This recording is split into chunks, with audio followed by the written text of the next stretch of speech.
Isang mapagpalang umaga sa iyo, kaibigan. Sa umagang ito, kumusta ka?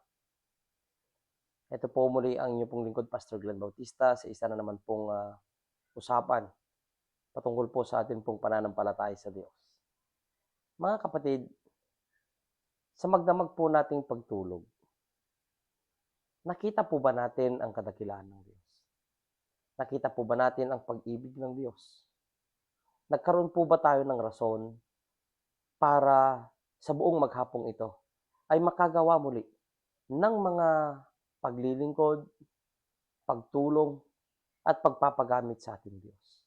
Ngayong umaga ay sasagutin natin ang mga bawat tanong, lalong-lalo na ang atin pong pananampalataya sa atin pong Panginoong Hesus.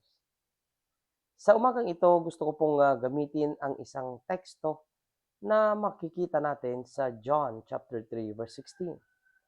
Ang sabi dito, mga kaibigan, sapagkat gayon na lamang ang pag-ibig ng Diyos sa sanlibutan, kaya't ibinigay niya ang kanyang kaisa-isang anak upang ang sinumang sumampalataya sa kanya ay hindi mapahamak kundi magkaroon ng buhay na walang hanggan. Ang paggising natin sa bawat umaga ay bunga ng pag-ibig ng Diyos.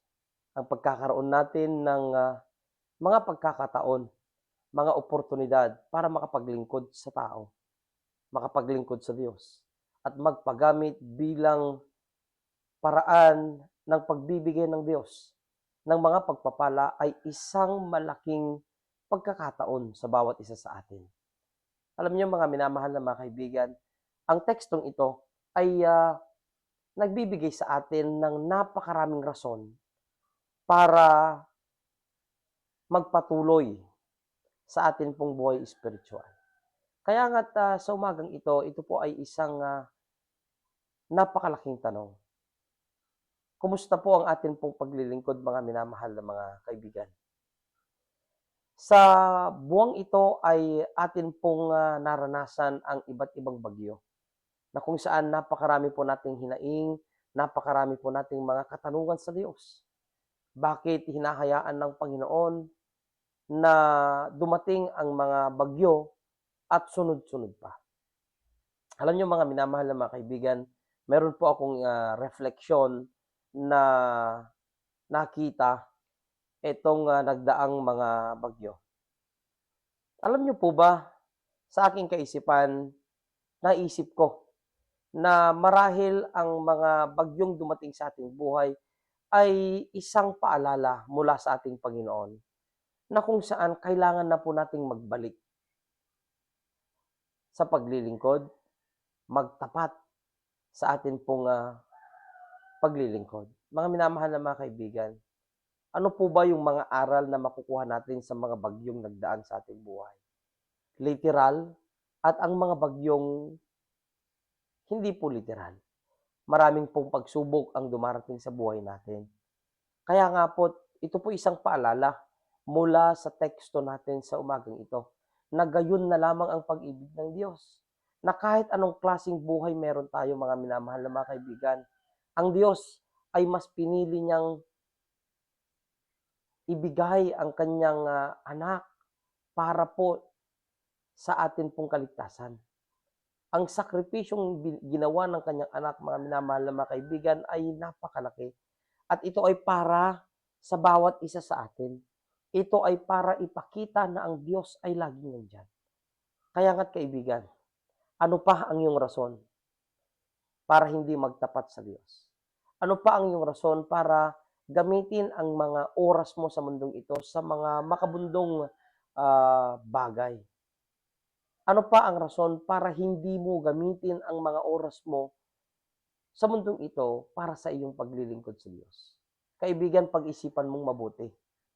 Sabi nga ni Haring Solomon, ang lahat ng bagay ay walang kabuluhan kung ang mga ito ay ginagawa natin at ginagamit natin sa mga pansarili at makamundong gawain.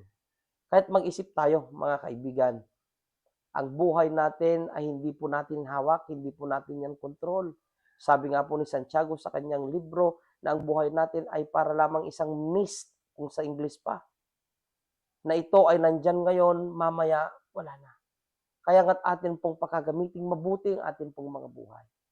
Kung ginawa ng Panginoon ang pagsasakripisyo, pag-aalay sa kanyang buhay para sa atin, sinasabi naman ni Pablo, mga minamahal na mga kaibigan, na gamitin natin bilang offering. I-offer natin ang ating mga buhay bilang bilang buhay na sakripisyo na atin pong paglilingkod sa Diyos. Kaya nga't ito po yung atin pong response. Bunga ng atin pong pagtitiwala sa ating Diyos.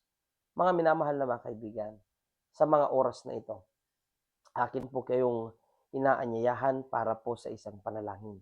Manalangin tayo.